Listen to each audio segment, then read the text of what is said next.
ये कहानी है प्यार, बदला और तकदीर के खिलाफ जंग की। टियानलिन एक लेजेंडरी सोर्ड सेंट जो अपनी मोहब्बत को बचाने के लिए खुद हेवन से टकरा गया, लेकिन जब उसने सब कुछ दांव पर लगाया तो हेवंस ने भी गहरी साजिश रची, एक ऐसी चाल जो उसके हार का सबब बनी। ना वो अपनी लवर को बचा पाया और ना ही खुद को अंधेरों से। सब कुछ खत्म हो गया, लेकिन किस्मत ने उससे मुंह नहीं मोड़ा। उसे एक और मौका मिला और इस बार तकदीर ने उसे लौटाया वापस 300 साल पहले के उस लम्हे में जब उसकी कोर को तबाह किया गया था और उसकी सोड बोन चुरा ली गई थी। मगर अब वो वही पुराना टियानलिन नहीं रहा। इस बार वो लौट कर तो आया, लेकिन एक बेरहम रूथलेस किलर बनकर, जिसकी आंखों में अब सिर्फ इंतकाम है।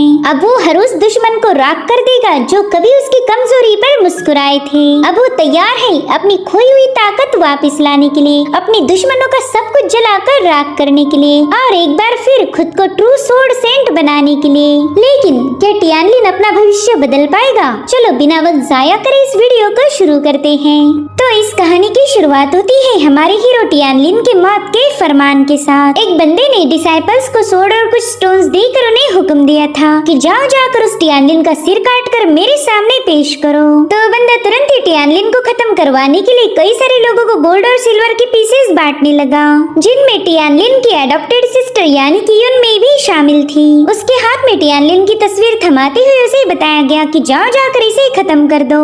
युनमेई को तो यकीन ही नहीं हो रहा था कि उसके भाई के जान की कीमत बस एक सिक्का है। अब हमें अंडरवर्ल्ड का सीन दिखाया गया, जहाँ पर हम अंडरवर्ल्ड के लॉर्ड को देख पाते हैं। उसे मारने के लिए हमारा हीरो टियानलिन पहुंच चुका था। साथ ही एक आवाज उसे बताती है कि अगर तुम इस बंदे को खत्म करो तो तुम्हारी लीफ ही जिंदा हो जाएगी, वो दोबारा से रिवाइव हो सकती है। दरअसल टियानलिन सोड गॉड से का सोड सेंट बन चुका था और अब उसका एक ही मकसद है अपनी लीफेयू को दोबारा से जिंदा करना। इसलिए तुरंत ही अंडरवर्ल्ड के लॉर्ड के साथ फाइट करना शुरू कर देता है। उसकी मूव्स को देखकर वो बंदा कह रहा था कि तुम्हारी सोड टेक्निक तो मुझे काफी ज्यादा फैमिलियर लग रही। और अब जैसे ही वो बंदा टियानलिन को घायल करता है तब उसे भी थोड़ी सी तकलीफ महसूस हुई, यानी कि टियानलिन पर किए गए हमले का असर उस पर भी होने लगा था। इधर टियानलिन अपनी सोड एनर्जी का यूज करते हुए अपनी अगली मूव की तैयारी में था, तो उस बंदे ने भी अपना बहुत बड़ा पाम क्रिएट करते हुए उसके ड्रैगन अटैक को काउंटर कर लिया। इस क्लैश में दोनों भी थोड़े से घायल हो गए थे। तभी अंडरवर्ल्ड का लॉर्ड धीरे धीरे करके टियानलिन की तरफ आगे बढ़ने लगा। उसी वक्त टियानलिन को लीफेयू की याद आती है, जो कि उसे बड़े ही प्यार से अपनी तरफ बुला रही थी। तब तक वो लॉर्ड टियानलिन के पास जाकर उसे बताने लगा कि भले ही डा ऑफ हेवन ने मेरे परसेप्शन को बदलने की कोशिश की, लेकिन मैं अच्छे से जानता हूँ कि तुम मेरा ही एक फॉर्म हो। ये सुनकर टियानलिन काफी ज्यादा हैरान था। वो बंदा उसे बताता है कि तुम लीफेयू से मोहब्बत करते हो और सिर्फ उसे बचाने की खातिर तुम डा ऑफ हेवन के हाथ की कठपुतली बन गए। तो टियानलिन उससे कंफ्यूज होकर पूछने लगा कि आखिर तुम हो कौन? तो बंदा तुरंत ही अपना मास्क हटाने लगा और उसके ऐसा करते ही पूरा अंडरवर्ल्ड शेक हो रहा था। टियानलिन देखता है कि बंदा तो सेम टू सेम उसी के अवतार जैसा नजर आ रहा। वो काफी ज्यादा शॉक होकर कह रहा था कि ना, मुझे तो ये पॉसिबल ही नहीं लग रहा। जिस पर वो बंदा कह रहा था कि तुम्हारे मानने या ना मानने से सच्चाई बदलने नहीं वाली। मैं तुम्हारा यहाँ से 300 साल आगे यानी कि फ्यूचर का फॉर्म हूँ। डा ऑफ हेवन तुम्हें पास्ट से फ्यूचर में लेके आया है ताकि हम दोनों एक दूसरे को खत्म कर पाए। अब टियानलिन को तो इसके पीछे की वजह समझ नहीं आ रही थी, तो उसका फ्यूचर फॉर्म उसे बताता है कि मेरा अस्तित्व डा ऑफ हेवन के लिए एक बहुत बड़ा खतरा है।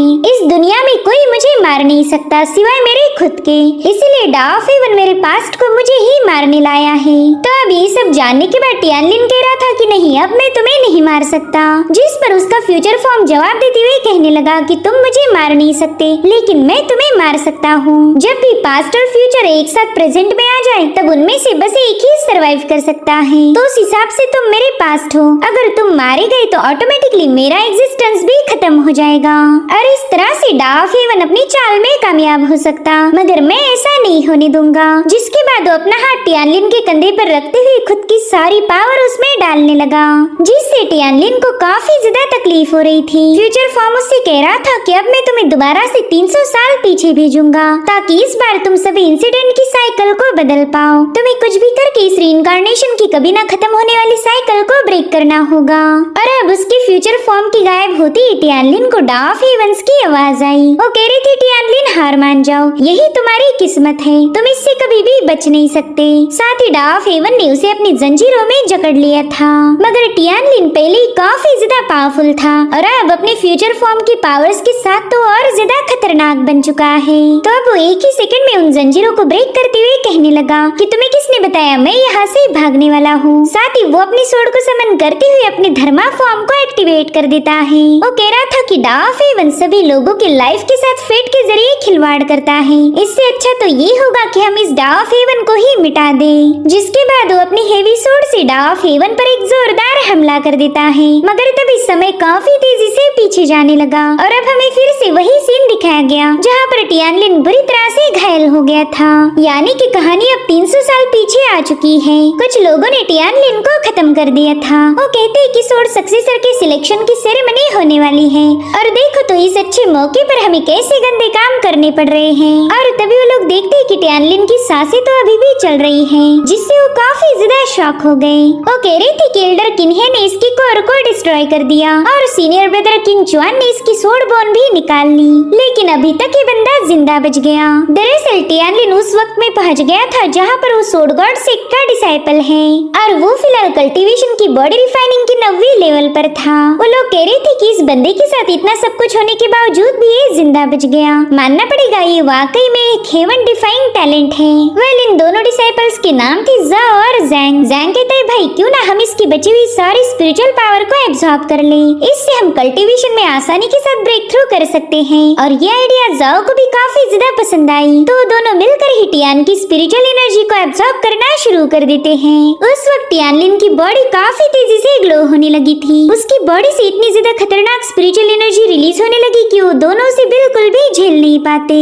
और तभी उनकी बॉडी को एक्सप्लोड करते हुए टियानलिन दोबारा से राइज हो गया। टियानलिन तो खुद भी काफी ज्यादा सरप्राइज था। वो कहता है कि मुझे अच्छे से याद है डा ऑफ हेवन के साथ मैं भी बुरी तरह से घायल हो गया था, फिर मैं दोबारा से वापस कैसे आ गया। और आज ही हमारी सोर्ड गॉड फैक्शन में सोर्ड सक्सेसर की सिलेक्शन सेरेमनी होने वाली है, यानी कि मैं 300 साल पीछे आ चुका हूँ। अगर मैं दोबारा से वापस आ ही गया हूँ तो इस बार मैं उन सारी चीजों को होने से रोक लूंगा जो कि डा ऑफ हेवंस ने मेरे साथ की थी। इतना ही नहीं, मेरे पास ली फेई को बचाने का एक मौका होगा। जिसके बाद तुरंत ही वहाँ से गायब हो गया और अब हमें सोर्ड सन स्क्वायर दिखाया जाता है जहाँ पर एक बंदे की एनर्जी की वजह से हेवनली बेल 8 बार रिंग हो चुकी थी। जो देखते ही सोर्ड गॉड सेक्ट के एल्डर काफी ज्यादा खुश हो गए। वो कहने लगे देखो हमारे सेक्ट ने एक बार फिर से एक टैलेंटेड बंदे को प्रोड्यूस किया है, कई सालों बाद हमारे यहाँ पर इतना पावरफुल डिसाइपल इमर्ज होगा। तभी दूसरे एल्डर कहने लगे कि अगर इस बेल को ये रिंग कर सकता है तो यही हमारा नया सोर्ड सक्सेसर होगा। तब तक उस बंदे ने अपनी एनर्जी का यूज करके उस बेल को एक बार फिर से रिंग किया, जो देखकर तो वो लोग और ज्यादा हैरान हो गए। वो कहते हैं कि पिछले 100 सालों में भी कोई इस बेल को 9 बार रिंग नहीं कर पाया था। साथ ही हम वहाँ पर एक और एल्डर को देख पाते हैं जो कि दिल ही दिल में कहने लगा कि मेरा बेटा अब काफी ज्यादा मशहूर होगा। मैंने इसे यहाँ तक पहुँचाने के लिए क्या कुछ नहीं किया। मैंने टियानलिन की सोर्ड बोन को इतने सालों तक नर्चर किया और फिर सही वक्त आते ही उस बोन को निकालकर मेरे बेटे किंग चुआन की बॉडी में ट्रांसफर कर दिया। इसी वजह से आज मेरे बेटे को सोर्ड सक्सेसर का टाइटल मिलेगा। मेरी इतने सालों की मेहनत आज रंग लाएगी। इधर किंग चुआन काफी जोर जोर से हंस रहा था और उतने में ही केओस बेल एक बार फिर से रिंग हुई, जो देख किंग चुआन सोच रहा था कि शायद उस टियानलिन की सोर्ड बोन वाकई एक्स्ट्राऑर्डिनरी थी, उसी की वजह से मैं ये कारनामा कर पाया। इधर एल्डर कह रहे थे कि कहीं हम कोई सपना तो नहीं देख रहे। इस बंदे ने केओस बेल को 10 बार रिंग किया है, ये जरूर से कोई इल्यूजन होगा। अब तो सेक्ट लीडर भी सोच में पड़ गए कि ये बंदा इतनी दूर से ही केओस बेल को रिंग कैसे कर पा रहा। कहीं इस किंग चुआन ने बेल पर मौजूद केओस इम्प्रिंट को अंडरस्टैंड तो नहीं किया होगा। और फिर वो अनाउंस करने लगे कि किंग चुआन हेवन का भेजा हुआ टैलेंटेड डिसाइपल है। इसने कॉन्टेस्ट तो जीत ही लिया था, मगर इसने केओस बेल को भी 10 बार रिंग किया है। तो हमारे सेक्ट के एंसेस्टर रूल के अकॉर्डिंग मैं किंग चुआन को हमारे सेक्ट का सोर्ड सक्सेसर अनाउंस, मगर उनकी बात पूरी होने से पहले ही केओस बेल दोबारा से रिंग होने लगी। जो सुनकर किन्हे कह रहा था कि मेरा बेटा हमारे सिक्के इतिहास में उस सबसे पहला पर्सन बन गया जिसने 11 बार कियास बेल को रिंग किया है। वहीं पर किंग चुआन भी काफी जोर जोर से हंसते हुए कहने लगा कि मैं किंग चुआन एक अल्टीमेट सोर्ड सेंट बनने वाला हूँ। मगर जैसे उसने जोश में आकर कियास बेल को हाथ लगाने की कोशिश की, वो कियास बेल उसे तुरंत ही पीछे पुश कर देती है और तभी उस बेल में से बहुत ही स्ट्रॉन्ग पावर रिलीज होने लगी थी। साथ ही साथ डाइस भी पूरी तरह से कांपने लगी। कियास बेल के इम्प्रिंट हमारे हीरो टियान लिन के आसपास जमा होने लगे थे। उसकी इस धांसू एंट्री को देखकर सभी लोग हैरान हो गए। डिसाइपल्स कहते हैं कि अरे हमने तो सुना था टियान लिन की कल्टीवेशन करते हुए मेरिडियन शैटर हो गई, फिर ये इतनी स्ट्रॉन्ग ऑरा कहां से रिलीज हो रही है। इधर किन्हे दिल ही दिल में जाओ और जैंग को गालियां दे रहा था। वो सोचता है कि ये दोनों बेवकूफी सपाहिश टियान लिन को खत्म भी नहीं कर पाए। इसके पास तो ब्रोकन कोर की वजह से पावर भी नहीं बची थी। उतने में ही कियान चुआन कह रहा था, टियान तुमने यहाँ आकर मेरी सोर्ड सेरेमनी को डिस्टर्ब करने की हिम्मत कैसे की। जिसके बाद वो टियान पर हमला करने के लिए रवाना हो गया। मगर टियान की एनर्जी से वो बुरी तरह से घायल होकर डायस पर पटक चुका था। वहीं पर किन्हे कह रहा था, जल्दी से नीचे आ जाओ, ये तुम्हारे मास्टर का हुक्म है। तो टियान लिन उसके ऊपर हेवी प्रेशर रिलीज करते हुए कह रहा था कि खुद को मास्टर मत बुलाओ, तुम तो उस लायक भी नहीं हो। वहीं पर सेक लीडर कहने लगे कि किंग चुआन ने नहीं बल्कि टियान लिन ने ही इस कियास बेल को 11 बार रिंग किया था। तभी टियान नीचे की तरफ आते हुए कहने लगा कि मेरी बोन को इन लोगों ने एक्सट्रैक्ट किया, साथ ही मेरी कोर को भी डिस्ट्रॉय कर दिया और इसी वजह से मैं यहाँ पर रिवेंज के लिए आया हूँ। साथ ही उसकी बॉडी से रिलीज होने वाली स्ट्रॉन्ग ऑरा को देखकर ही लोग काफी ज्यादा हैरान थे। वो कहते हैं कि इस बंदे की कोर ब्रेक होने के बावजूद भी इसकी बॉडी से कितनी स्ट्रॉन्ग स्पिरिचुअल ऑरा रिलीज हो रही। तभी सेक लीडर कहते हैं कि इस बंदे ने कियास बेल पर मौजूद इम्प्रिंट को काफी अच्छे से समझ लिया है, तो जब तक ये सीक्रेट बेल कियास प्लाजा में रहेगा तब तक ये कियास बेल की पावर को बोरो कर सकता है। वहीं पर किंग चुआन टियान से कह रहा था कि मैं स्पिरिट विल रेल्म का कल्टीवेटर हूँ, अगर तुम मुझसे रिवेंज लेना चाहते हो तो तुम्हें उसके लिए एक और जन्म लेना पड़ेगा। जिसके बाद दोबारा से टियान लिन पर हमला करने के लिए रवाना हो गया। मगर टियान लिन बस अपना पाँव पटकते ही उसे कियास बेल पर दे मारता है। ये सब देखकर तो वहाँ मौजूद एल्डर्स के होश ही उड़ गए। वो कह रहे थे कि इस बंदे ने 15 बार कियास बेल को बचाया है। आज तक ये कारनामा बस हमारे फाउंडर एंसेस्टर ही कर पाए थे और अब उनके साथ इस बंदे का नाम भी जोड़ा जाएगा। इधर टियान लिन किंग चुआन से कह रहा था कि तुम एक वेस्टेज हो, इसीलिए तुम्हारे सुधरने की कोई गुंजाइश नहीं। तुमने मेरी सोड बोन को रिफाइन करके अपनी बॉडी में डाल दिया, मगर इसके बावजूद भी तुम पावरफुल नहीं बने। जिस पर किंग चुआन कह रहा था कि तुम भी ज्यादा तेवर मत दिखाओ, तुम्हारे पास भी खुद की पावर नहीं है, बल्कि तुम तो कियास बेल की पावर उधार ले रहे हो। इस सीक्रेट बेल प्लाजा के बाहर जाने के बाद देखेंगे तुम में कितना दम है। जो सुनते ही लिन टियान ने उसके मुंह पर अपनी लात रख दी। इधर किन्हे टियान को धमका रहा था कि अगर तुमने मेरे बेटे को टच भी किया तो मैं तुम्हें जिंदा नहीं छोड़ूंगा। मगर तभी टियान लिन बड़े ही ब्रूटल अंदाज में अपने पाँव से ही किंग चुआन के सिर को कुचल चुका था। जो देख किन्हे तो अपने बेटे की मौत से ही बौखला गया। वो सीधे अब टियान पर हमला करने के लिए रवाना हो जाता है, मगर टियान लिन कियास बेल के इम्प्रिंट की पावर का यूज करते हुए उसके हमले को वहीं पर रोक चुका था। इनफैक्ट टियान लिन ने उसे पूरी तरह से अपने स्पेल में जकड़ लिया। वो कह रहा था, मास्टर आपको इतनी भी क्या जल्दी है, टेंशन मत लो, मैं तुम्हें भी तुम्हारे बेटे के पास भेजने वाला हूँ। जिसके बाद टियान लिन ने वहाँ पर एक बहुत ही खतरनाक फॉर्मेशन एक्टिवेट किया, जो कि एल्डर किन्हे पर काफी स्ट्रॉन्ग थंडर पावर रिलीज कर रहा था। मगर टियान उसे खत्म कर पाई इससे पहले उसके फॉर्मेशन को डिस्ट्रॉय किया गया। दरअसल वहाँ पर सोड गॉड सेक्ट के सुप्रीम एल्डर किन्जेन पहुंच चुके थे, जो कि कल्टीवेशन की डाउ रेल्म स्टेज पर थे। इधर किन्हे को तो यकीन ही नहीं हो रहा था कि वो जिंदा बच गया और फिर उसकी नजर पड़ी किन्जेन पर, तो तुरंत ही अपने एल्डर को ग्रीट करने लगा। अब किन्जेन टियान लिन से कहते हैं कि अपने फेलो डिसाइपल को खत्म करके अपने मास्टर एंसेस्टर्स को धोखा देना ये सबसे बड़ा जुर्म है। बताओ तुम्हारी इतनी हिम्मत कैसे हुई जो तुम हमारे हजारों सालों पुराने रूल्स को ब्रेक करो। तो टियान लिन उन्हें बताता है कि इन लोगों ने मेरी बॉडी से सोड बोन एक्सट्रैक्ट करके मेरी कोर को डिस्ट्रॉय किया, इसलिए मैं उन्हें पनिश कर रहा हूँ। ये लोग तो सिर्फ मौत के हकदार हैं। उतने में ही सुप्रीम एल्डर किन्जेन उस पर हेवी प्रेशर रिलीज करते हुए कहने लगा कि अपनी फालतू बकवास बंद करो। हालांकि टियान लिन पर इसका ज्यादा फर्क नहीं पड़ रहा था। वो कह रहा था, क्या आप इस सोड गॉड सेक्ट के सुप्रीम लीडर हो, मगर आप अपनी पोजीशन का हमेशा से ही गलत फायदा उठाते आए। आपने हमेशा कमजोरों को बुली किया है। और फिर वो बड़ी स्टाइल के साथ आगे बढ़ते हुए कहने लगा कि अफसोस, आपकी पोजीशन मेरा घंटा कुछ बिगाड़ नहीं सकती।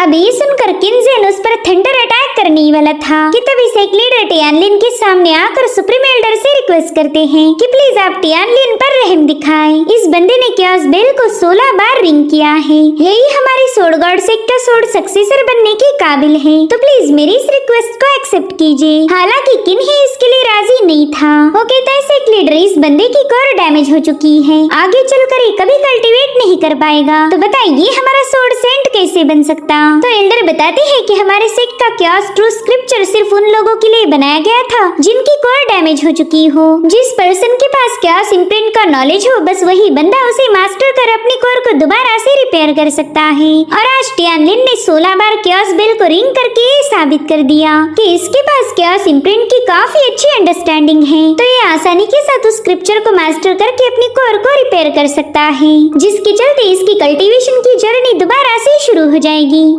इसलिए हम इस सोड सेंट की पोजीशन सिवाय टियानलिन के और किसी को देना नहीं चाहते। वहीं पर सुप्रीम एल्डर किन्जेन सोच रहा था कि इस बंदे के पास एक सेंट बनने की काबिलियत है, मगर फिर भी मैं ऐसा नहीं होने दे सकता क्योंकि इसने मेरी किन फैमिली से दुश्मनी मोल ली। अब तो इसे मरना ही होगा। जिसके बाद सुप्रीम एल्डर किन्जेन अपनी थंडर पावर को एक्टिवेट करते हुए टियानलिन पर हमला करने ही वाले थे कि तभी वहाँ पर एक और एल्डर की एंट्री हो गई, जो कि अपनी वाइन गोड पर सवार होकर वहाँ पहुँच चुके थे। वो कहते फाइनली मुझे मेरा सक्सेसर मिल ही गया।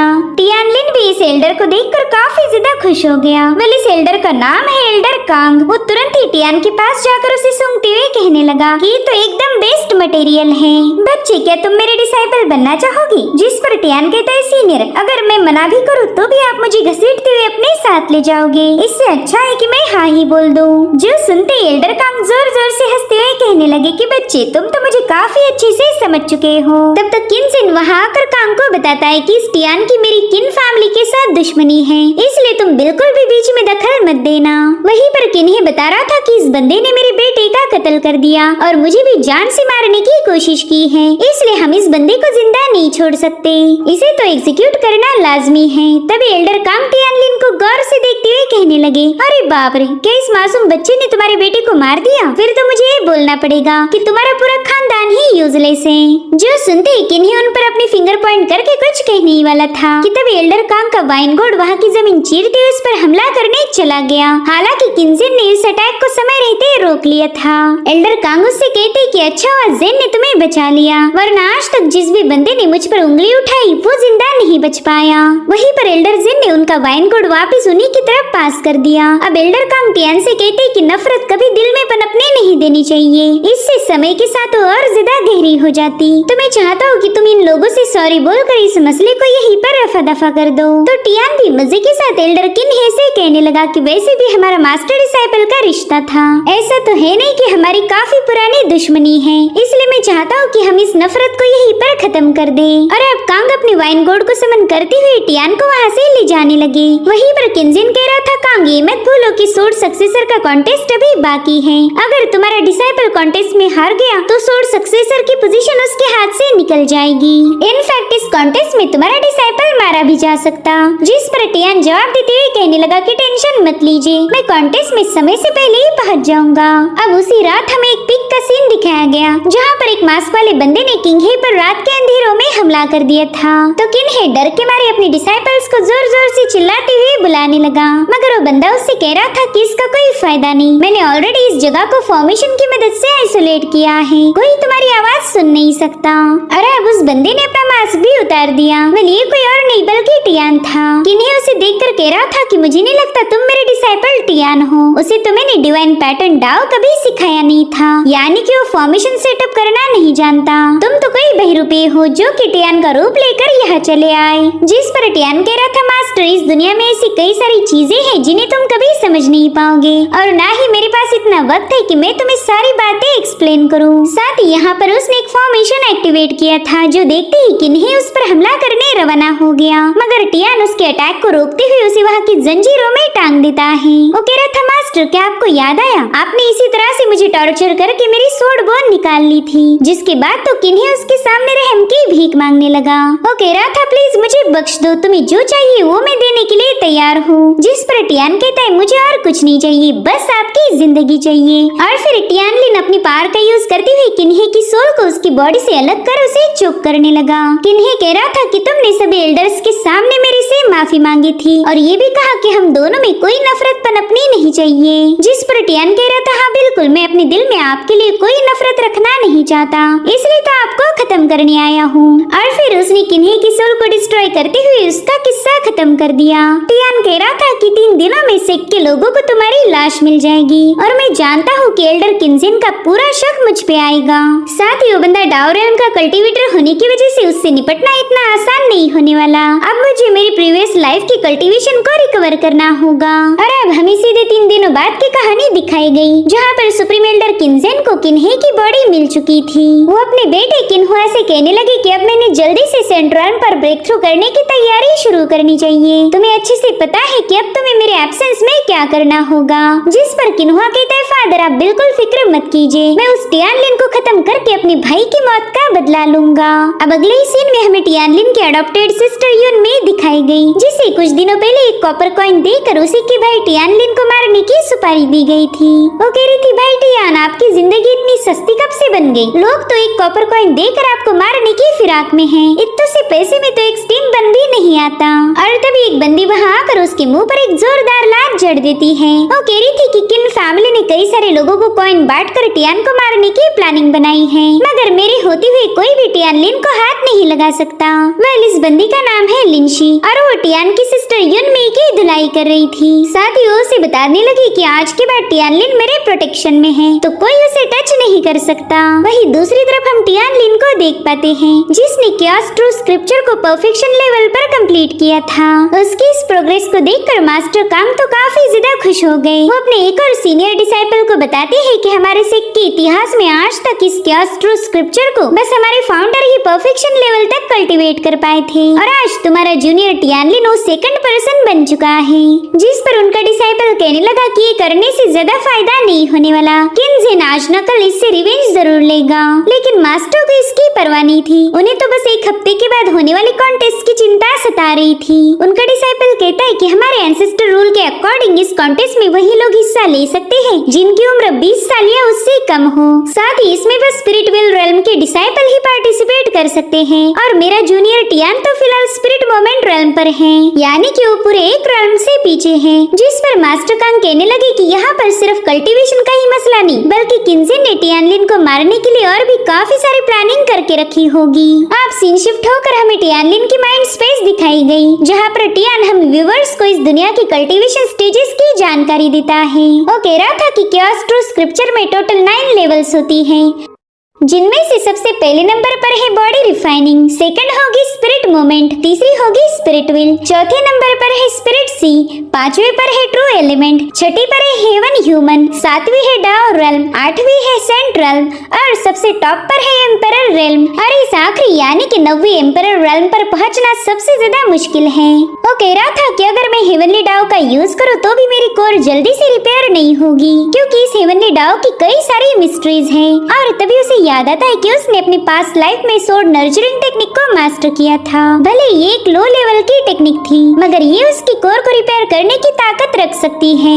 तो अगर इस लाइफ में टियानलिन क्यास पावर के साथ साथ स्पिरिचुअल पावर को भी कल्टीवेट करेगा तो इससे उसे काफी बेहतरीन रिजल्ट मिल सकते थे। सो गाइस, यहाँ पर वो अपनी पास्ट लाइफ की पावर को फिलहाल उसके पास मौजूद क्यास पावर के साथ कंबाइन करने की फिराक में था। अब हमें सीधे 7 दिनों बाद की कहानी दिखाई गई, जहाँ पर हम लाइफ एंड डेथ डायस को देख पाते हैं। यहीं पर सोर्ड सक्सेसर की ट्रायल होने वाली थी। वेल, इस कॉन्टेस्ट में किन्यून नाम के टॉप इनर डिसाइपल ने भी हिस्सा लिया था।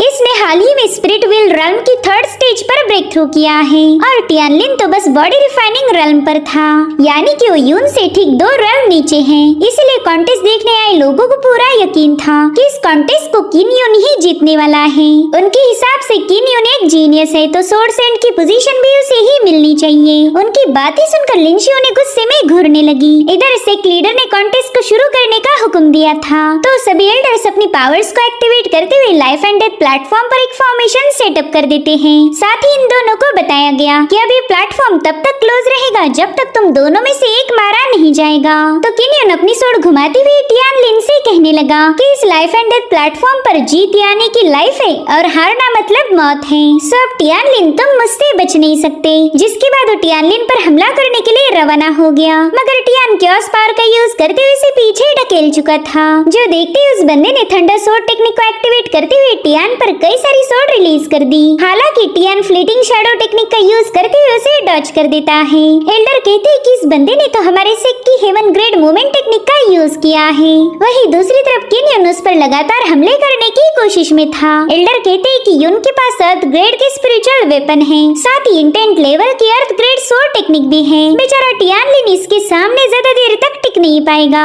वहीं पर टियान बस उस बंदे के हर एक अटैक को डॉज करने में लगा हुआ था, और वो भी एकदम मामूली से एफर्ट्स लगाकर। और फिर टियान उसकी सोड को होल्ड करके उसे काफी दूर पुश कर देता है। वो कह रहा था कि तुम तो अपनी सोड को भी ढंग से यूज नहीं कर सकते, पता नहीं तुम खुद को सोड कल्टीवेटर बुलाने की हिम्मत कैसे कर लेते हो।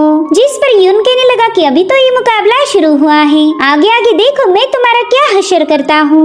जिसके बाद युन स्पिरिट बर्स्ट पिल को कंज्यूम कर चुका था, जिससे पहले तो उसे काफी ज्यादा तकलीफ होने लगी, और फिर वो अपने फाउंडेशन पोस्चर को एक्टिवेट करते हुए टियान को अपनी पावर शो करने लगा। इधर बाकी के एल्डर किन्हुआ से कह रहे थे कि ये तो सरासर गलत है। युनकिन ने इस पिल की मदद से अपनी पावर्स को काफी हद तक बढ़ा दिया। ऐसा करने से तो टियानलिन के जीतने के चांसेस पूरी तरह से कम हो चुके हैं। जिस पर किन्हुआ कह रहा था कि ये तो लाइफ एंड डेथ प्लेटफॉर्म है, यहाँ पर हर एक टेक्निक और एलिक्सर को यूज करने की इजाजत दी गई, इसलिए कोई भी ये नहीं बोल सकता कि किन्योन ने चीटिंग की है। वहीं पर टियान एकदम रिलैक्स था। वो किन्योन से कहने लगा कि तुम्हें मरने की कुछ ज्यादा ही जल्दी है, तो चलो मैं तुम्हारी ये ख्वाहिश पूरी कर देता हूँ। और फिर उसने चुटकी बजाते ही क्योस फायर को समन कर लिया। इधर यूनुस पर एक जोरदार पंच रिलीज कर चुका था, तो उसे रोकने के लिए टियान ने भी अपने फॉर्मेशन एक्टिवेट करते हुए वहाँ पर क्योस ड्रैगन को समन कर लिया। उस ड्रैगन ने पूरे अरीना में ही आग लगा दी थी। ये नजारा देखकर सभी लोग हैरान हो गए।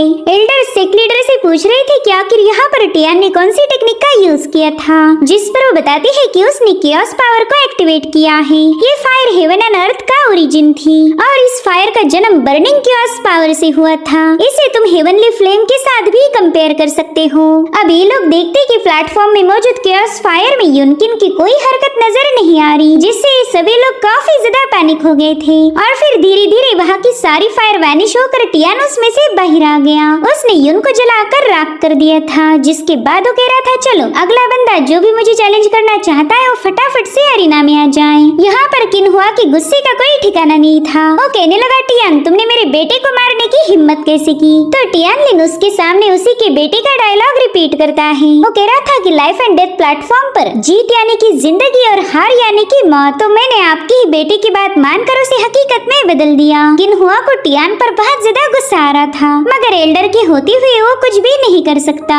सभी एल्डर्स का मानना था कि टियान की ताकत के सामने कोई और टिक नहीं सकता, इसलिए हमने इस कंपटीशन को यहीं पर रोककर टियान को सक्सेसर अनाउंस कर देना चाहिए। मगर तभी किन्हुआ कहने लगा कि सोड सक्सेसर को सभी डिसाइपल्स की रिस्पेक्ट मिलना लाजमी है। अब अगर हमने एक ही मुकाबले के बाद फैसला सुना दिया तो बाकी के डिसाइपल कभी भी टियानलिन की रिस्पेक्ट नहीं करेंगे। हमने सबको फाइट करने का मौका देना चाहिए। और कुछ डिसाइपल जो कि किन्हुआ के साइड में थे वो सभी यही कहने लगे कि सिर्फ एक मुकाबले के बाद आप टियानलिन को ये पोजीशन नहीं दे सकते, हमें भी उसके साथ फाइट करने का मौका चाहिए।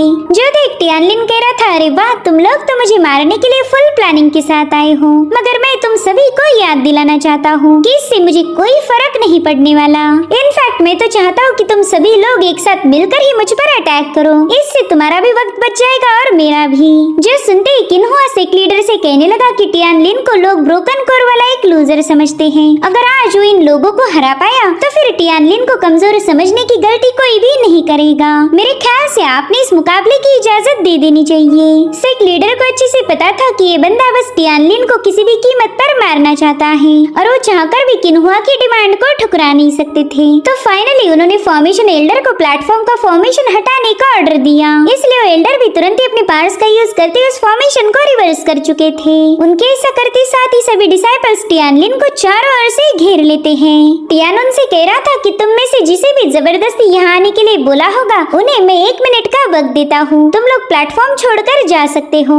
मगर वो डिसाइपल कहने लगे कि तुम्हारी क्योस पावर तो अब डिप्लीट हो चुकी होगी, इसलिए हम बिल्कुल भी पीछे नहीं हटेंगे। जिसके बाद वो सभी लोग उस पर हमला करने के लिए रवाना हो गए। मगर टियानलिन ने बस एक ही स्टेप आगे लेते ही उसके ऑरा से वो सभी लोग जमीन पर पटक गए। अब यहाँ पर टियानलिन ने स्पिरिचुअल पावर और क्योस पावर को मिलाते हुए अपना पोस्चर रिवील कर दिया था, जो कि है स्पिरिट विल रेल्म। ये देखते ही वो सभी लोग काफी ज्यादा पैनिक हो गए। इनफैक्ट जो डिसाइपल उसका मुकाबला करने आए थे वो अब वहाँ से भागने की कोशिश करते हैं। मगर टियानलिन कहने लगा कि तुम्हें मैंने भागने का मौका दिया था, उस वक्त तो तुमने मेरी बातों पर गौर नहीं फरमाया, इसलिए अब मैं भी तुम्हें यहाँ से जाने की इजाजत नहीं देता। जिसके बाद वो तुरंत ही अपने ड्रैगन को रिलीज करते हुए वहाँ मौजूद फॉर्मेशन को एक्टिवेट करने लगा। ये देख किन हुआ तो काफी ज्यादा शॉक हो चुका था। एल्डर बताते हैं कि मैंने तो इस फॉर्मेशन को एक्टिवेट ही नहीं किया। अब वो जैसे उस फॉर्मेशन को ब्रेक करने की कोशिश करने लगे, टियान का ड्रैगन अपनी जबरदस्त रोरिंग से उन्हें दूर पुश कर चुका था। वहाँ मौजूद डिसाइपल्स तो हैरान थे कि टियान ने हेवनली डिवाइन डाओ पैटर्न को भी मास्टर किया है। उसी डाओ पैटर्न की मदद से वो इस फॉर्मेशन को एक्टिवेट कर पाया था। इधर सभी डिसाइपल्स कहने लगे कि इसके साथ फाइट करने की बजाय हमारे पास और कोई रास्ता नहीं, चलो जल्दी से इसे मिलकर खत्म करते हैं। मगर तभी टियानलिन अपनी सोड को समन करते हुए उन सभी डिसाइपल्स पर बड़े ही खतरनाक अंदाज में हमले करने लगा। ये सीन वाकई काफी ज्यादा कमाल का था। टियानलिन सोड एनर्जी का यूज करते हुए इतने सारे डिसाइपल्स को बड़ी ही आसानी के साथ घायल कर चुका था, और वो भी हवा से भी तेज रफ्तार के साथ। ये नजारा देखकर सभी लोगों के होश ही उड़ गए थे। वो लोग कह रहे थे कि टियानलिन के पास एक कमाल की सोड एनर्जी है, साथ ही साथ उसकी थंडर सोड टेक्निक तो किन्यून से भी ज्यादा भयानक थी। इधर टियान कह रहा था कि अगर तुम में से किसी और को मुझे चैलेंज करना है तो अरीना में आ सकता है। वहीं पर किन हुआ तो बेजान होकर नीचे ही बैठ गया था। वो कहता है कि आज मैंने अपना सब कुछ खो दिया, मेरा बेटा भी मारा गया और मेरे डिसाइपल भी। इनफैक्ट वो तो इस सदमे को झेल ही नहीं पाता, जिसके चलते वो वहीं पर बेहोश हो गया। वहीं पर सेक्ट लीडर फाइनली अनाउंस कर देती है कि टियानलिन ही सोड गॉड सेक्ट का सोड सक्सेसर है। उन्होंने टियान पर सोड गॉड टोकन भी बिस्टो कर दिया था, जिससे टियान की बॉडी पर काफी तेज डिवाइन पावर रिलीज होने लगी। सभी एल्डर्स और डिसाइपल अपनी सोड सक्सेसर को रिस्पेक्ट दे रहे थे। वहीं पर हम एल्डर कांग को देख पाते हैं, जो कि टियान के परफॉर्मेंस को देखकर काफी ज्यादा खुश हो गए। साथ ही अब टियानलिन को सोड सक्सेसर पिक का मास्टर भी बना दिया गया था। यहाँ पर एल्डर जाओची उसे सर्व करेंगे। वहीं दूसरी तरफ हम किन हुआ को देख पाते हैं, जो कि टियानलिन पर काफी ज्यादा भड़का हुआ था। वो कहता है कि तुमने मेरे कई सारे लोगों को खत्म किया, देख लेना मैं जरूर से तुमसे बदला लूंगा।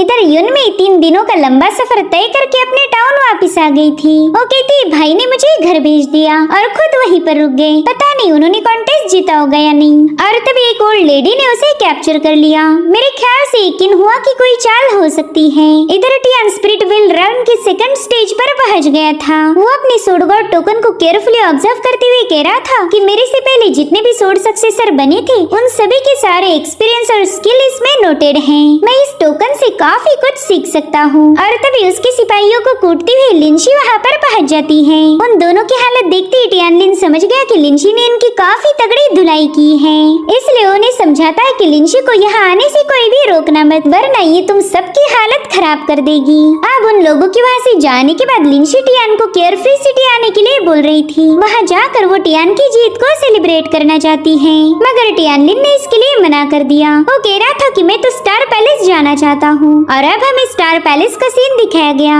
जहाँ पर हम युनशुई नाम की बंदी को देख पाते हैं। वो किसी कल्टीवेटर के साथ फाइट कर रही थी, और इस फाइट को आर्टिफैक्ट के जरिए ही देखा जा सकता था, क्योंकि वहाँ स्टार पैलेस में बस गिने चुने लोगों को एंट्री मिलती है। वहाँ मुझे डिसाइपल कह रहे थे कि कभी से युनशुई ने टॉप स्पॉट हासिल किया है, न जाने कितने सारे डिसाइपल्स उसे चैलेंज करते आए, मगर युनशुई के सामने कोई भी टिक नहीं पाया। इनफैक्ट युनशुई को अब खुद पर इतना ज्यादा यकीन हो चुका है कि उसने चैलेंज किया, जो भी डिसाइपल उसे हराएगा वो हमेशा उसे फॉलो करेगी। इधर युनशुई ने उस बंदे को भी निपटा दिया था। उससे कहती ना तुम में भी दम नहीं था। तब तक तब टियानलिन लिनशी के साथ स्टार पैलेस के सामने पहुंच गया। उसे स्टार पैलेस को विजिट करना था, मगर 20 साल से कम एज वाले कल्टिवेटर्स को स्टार पैलेस में एंट्री नहीं थी। दरअसल टियान यहाँ के एक ट्रेजर को ऑब्टेन करना चाहता। अगर वो सोडो से मिल गई तो अपने से पावरफुल बंदों का भी मुकाबला कर पाएगा। लिनशी उसे बार बार बता रही थी कि भूल जाओ, यहाँ तुम्हें एंट्री नहीं मिलने वाली। हालांकि उसका अंदाजा पूरी तरह से गलत निकला, क्योंकि स्टार पैलेस के एल्डर ली ने टियानलिन के लिए वहाँ का बैरियर रिलीज कर दिया था। हालांकि लिनशी को उसके साथ जाने का मौका नहीं मिलता, उल्टा उसे तो दूर पटका गया था।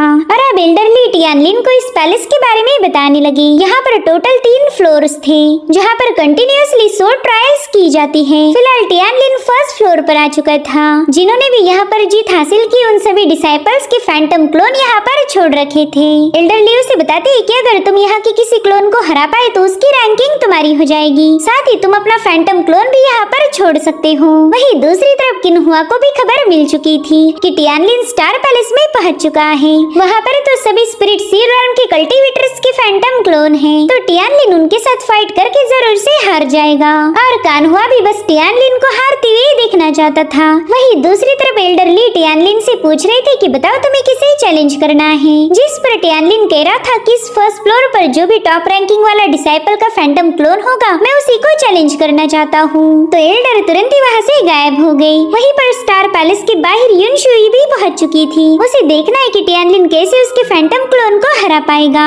इधर स्टार पैलेस में उसका क्लोन टियान के सामने आ चुका था। उससे कहती कि अगर तुम मुझे हरा दो तो मैं पूरी जिंदगी तुम्हें फॉलो करूंगी। इनफैक्ट डिसाइपल्स को पूरा यकीन था कि टियानलिन जो कि स्पिरिट विल रेल्म पर है वो कभी भी इस बंदी को हरा नहीं पाएगा। वहीं पर टियानलिन सोचता है कि पास्ट लाइफ में यहाँ पर मिस्टर मुफेंग थे, फिर ये बंदी यहाँ पर कैसे पहुँच गई। और उतने में ही युनशी उस पर अटैक कर देती है, मगर टियान ने उसके हमले को अपनी सोर्ड से रोक लिया। टियानलिन कह रहा था कि तुम इस फ्लोर की टॉप कल्टिवेटर हो, और होगी भी क्यों नहीं, तुमने अपनी सोर्ड की सोल को अवेकन किया है। अब इन दोनों में जबरदस्त फाइट शुरू हो चुकी थी। सभी डिसाइपल की नजरें इस मुकाबले पर गड़ी हैं, क्योंकि युनशी के फैंटम क्लोन को आज तक कोई भी हरा नहीं पाया था। इधर टियान उसके हर एक अटैक को झेलते हुए उसकी एबिलिटीज को असेस करने लगा। वेल युनशी के पास आइस पावर थी, जिसके चलते टियान ने अपनी कियोस फायर को समन कर लिया, मगर ये भी युनशी को हराने के लिए काफी नहीं थी। वहीं पर युनशी ने अपनी 10,000 सोर्ड फॉर्मेशन को एक्टिवेट करते हुए टियान पर हजारों सोर्ड्स की बारिश कर दी, जिससे वो यहाँ से वहाँ भागते हुए डॉज करने लगा। इधर स्टार पैलेस के बाहर युनशी के मेन फॉर्म को लग रहा था कि ये बंदा भी उसके फैंटम क्लोन को हरा नहीं सकता, इसलिए वो वहाँ से वापस जाने वाली थी। लेकिन तभी टियानलिन हेवनली सोर्ड को एक्टिवेट कर देता है। साथ ही यहाँ पर उसने अपनी कियोस फायर और स्पिरिचुअल पावर को कंबाइन कर लिया था, जिसके बाद वो सीधे युनशी पर हमला करने के लिए रवाना हो जाता है। उसके अटैक काफी ज्यादा जबरदस्त थे। यहाँ पर टियान ने सोर्ड क्लासिक मूव का यूज करते हुए युनशी पर अपना डोमिनेंस साबित किया था, जिसके बाद उस पर हजारों स्लैशेस रिलीज करके फाइनली युनशी को हरा देता है। इस तरह से वो यहाँ की सोर्ड को गेन कर चुका था। स्टार पैलेस के एल्डर लिन भी उसकी इस परफॉर्मेंस को देखकर काफी ज्यादा खुश हो गए। वो कहते हैं कि इस दुनिया में कई सारे सेक्ट हैं, जिनमें न जाने कितने सारे टैलेंटेड डिसाइपल्स होंगे। आई होप तुम एक दिन उन सबको हराकर एक महान तलवारबाज बनोगे। वैसे स्टार पैलेस में और भी 2 फ्लोर है, क्या तुम वहाँ जाना चाहते हो? अगर तुम वहाँ भी जीत गए तो मैं तुम्हें बैरियर जियान पिक का टोकन दे सकता हूँ। उस पिक पर भी तुम्हें स्पेशल ट्रेजर हासिल होने की पॉसिबिलिटी है। मगर टियानलिन उन्हें बता रहा था कि सीनियर, फिलहाल मेरी कल्टीवेशन उतनी हाई लेवल पर नहीं है। अगर मैंने जल्दी ब्रेक थ्रू कर लिया तो मैं जरूर से 2nd फ्लोर पर भी फतेह हासिल कर लूंगा। उसके जज्बे और ऑनेस्टी से एल्डरली काफी ज्यादा खुश हो गए थे। वहीं पर टियानलिन अब स्टार पैलेस से बाहर आ जाता है। सभी डिसाइपल उसे देखकर चीयर्स करने लगे, मगर किन्हुआ की तो जलकर खाक हो गई थी। तभी युनशी उसे बताती है कि आपने मेरे फैंटम क्लोन को हराकर मेरा दिल जीत लिया, इसलिए आज के बाद आप मेरे मास्टर हो। युनशी ने टियानलिन को अपना मास्टर मान लिया था। उसके सामने नील डाउन करते हुए कहने लगी कि इतने सालों में आज तक कोई मुझे हरा नहीं पाया, इसलिए मैंने कसम खाई थी कि जो भी मुझे हराएगा मैं उसकी डिसाइपल बनूंगी, तो प्लीज आप मुझे एक्सेप्ट कर लीजिए। जिस पर टियानलिन कहता है कि ना, मुझे किसी डिसाइपल की कोई जरूरत नहीं। जो सुनते ही युनशी थोड़ा सा शॉक हो गई थी।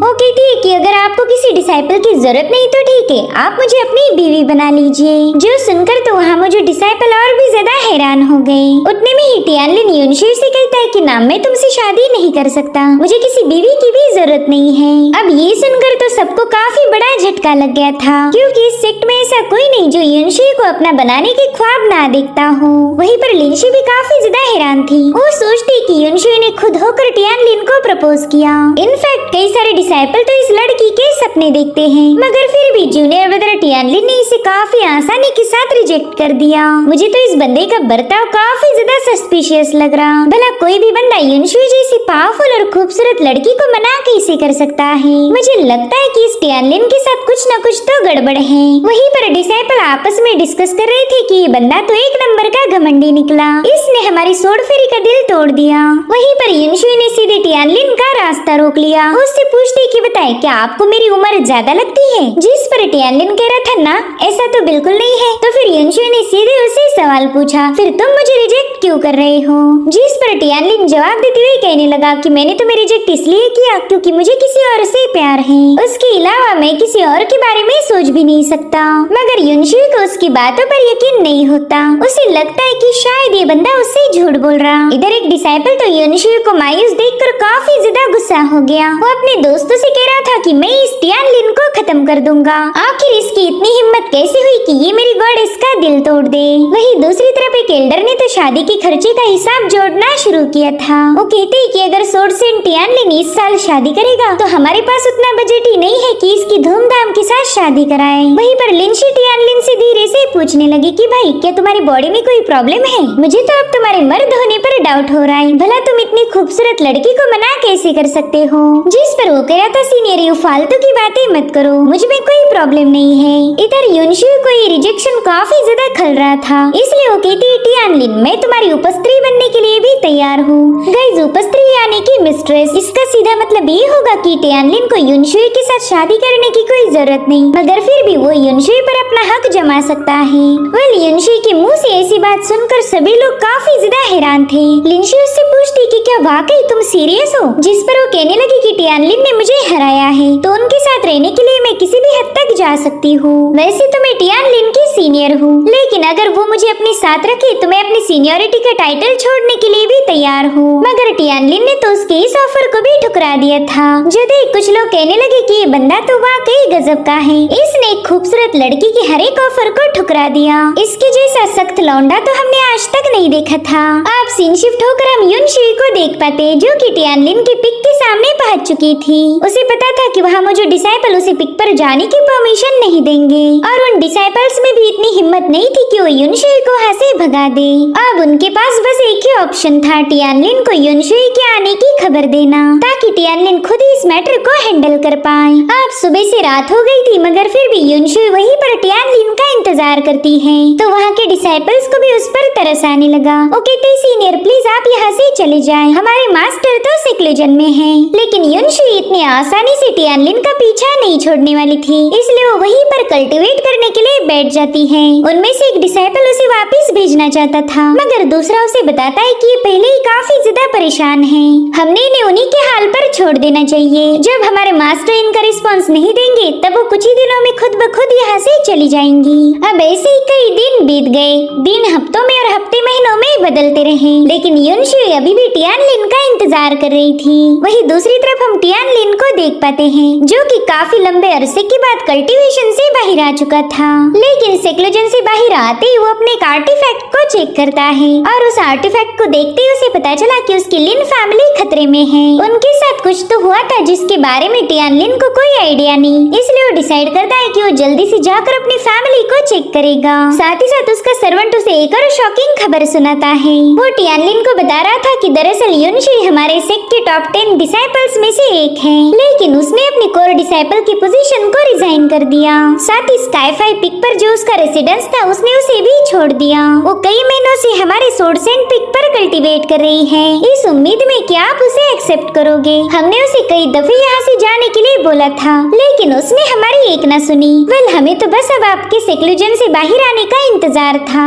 अब अगर आप बोलो तो हम तुरंत ही उसे यहाँ से भगा देंगे, लेकिन टियानलिन ने इसके लिए मना कर दिया। वो कहने लगा कि उसे डिस्टर्ब करने की कोई जरूरत नहीं, उसे उसके हाल पर छोड़ दो। जिसके बाद वो अपने सोर्सेंट पिक से बाहर आ जाता है। वो देख पा रहा था कि तेज बारिश में भी युनशुई उसी के इंतजार में है। वहीं पर युनशुई को भी टियानलिन के सेक्लूजन से बाहर आने का एहसास हो चुका था, लेकिन टियानलिन उसे बस नजर भर देखकर वहाँ से रवाना हो गया। वहीं दूसरी तरफ एल्डर कांग को जब पता चला कि टियानलिन नॉर्थ विंड टाउन की तरफ रवाना हो चुका है तो काफी ज्यादा सरप्राइज हो गए। उस पर चिल्ला रहे थे कि आखिर तुमने मुझे पहले इन्फॉर्म क्यों नहीं किया? अरे हाँ, तुम कैसे बताओगी? तुम्हारा पूरा ध्यान तो खाना ठूसने पर होता है। तो लिंशी एप्पल खाते हुए कहने लगी कि मुझे किसी ने पूछा ही नहीं तो भला मैं खुद होकर क्यों बताऊं? जिस पर एल्डर कांग कहते कि फालतू के बहाने मेरे सामने नहीं चलने वाले। हालांकि लिंशी पर अपने मास्टर के चिल्लाने का जरा भी फर्क नहीं पड़ता, उसे तो अब डांट खाने की आदत हो चुकी है। उतने में ही सेक्ट लीडर कहते हैं कि अब टियानलिन की पोजीशन पहले जैसी नहीं रही। पहला तो बस वो हमारे सेक्ट का एक मामूली सा डिसाइपल था, मगर अब वो हमारा सोर्ड सेंट बन चुका है।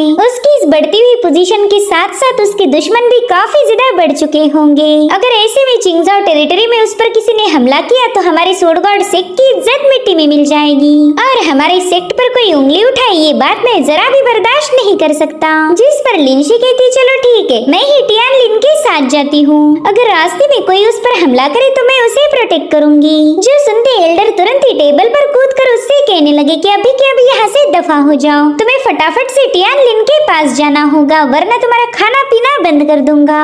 जो सुनते ही लिंशी भारी दिल से अपना एप्पल फेंक कर वहाँ से रवाना हो गई, मगर उसे टियानलिन के पास जाने की जरा भी जल्दी नहीं थी। उसका स्पीड देखकर सेक्ट लीडर एल्डर कांग से कहने लगी कि ये बंदी तो एक नंबर की बेवकूफ है।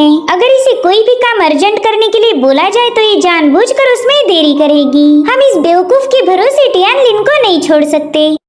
मेरे ख्याल से हमने कुछ एल्डर्स को भी टियानलिन के पीछे भेज देना चाहिए, लेकिन एल्डर कांग इसके लिए राजी नहीं थे। वो सेक्ट लीडर को समझाते कि टियानलिन बिना किसी को बताए अपनी फैमिली से मिलने गया है। अगर हमने कुछ एल्डर्स को उसके पीछे लगवा दिया तो ये बात पूरे सेक्ट को पता चल जाएगी, इसलिए हम बेवजह किसी दुश्मन को अलर्ट नहीं करेंगे। रही बात लिंशी की, तो वो अच्छे से जानती है कि टियानलिन हमारे सेक्ट का एक सोर्ड सेंट है, तो वो उसे किसी भी कीमत पर प्रोटेक्ट करेगी। अब सीन शिफ्ट होकर हम टियानलिन को देख पाते हैं जो कि अपने स्पिरिचुअल बर्ड पर सवार होकर नॉर्थ विंड टाउन की तरफ रवाना हो चुका था। इस सफर में वो पुरानी सारी बातों को याद करने लगा। वो कहने लगा कि मेरी प्रीवियस लाइफ में स्टार पैलेस की टॉप डिसाइपल युनशुई नहीं बल्कि कोई और था। साथ ही अब मेरी लिन फैमिली भी खतरे में है। मेरी प्रीवियस लाइफ में तो ऐसा कोई इंसिडेंट नहीं हुआ था। मुझे तो ये समझ नहीं आ रहा कि यहाँ पर इतने सारे बदलाव क्यों हो रहे हैं। कहीं इसमें मेरा रीबर्थ होना इन्वॉल्व तो नहीं है। सो गाइस, सिंपल वर्ड में बताया जाए तो टियानलिन के साथ जो कुछ भी हो रहा था वो उसकी प्रीवियस लाइफ में नहीं हुआ। यहाँ पर एक नई कहानी रची जा रही थी।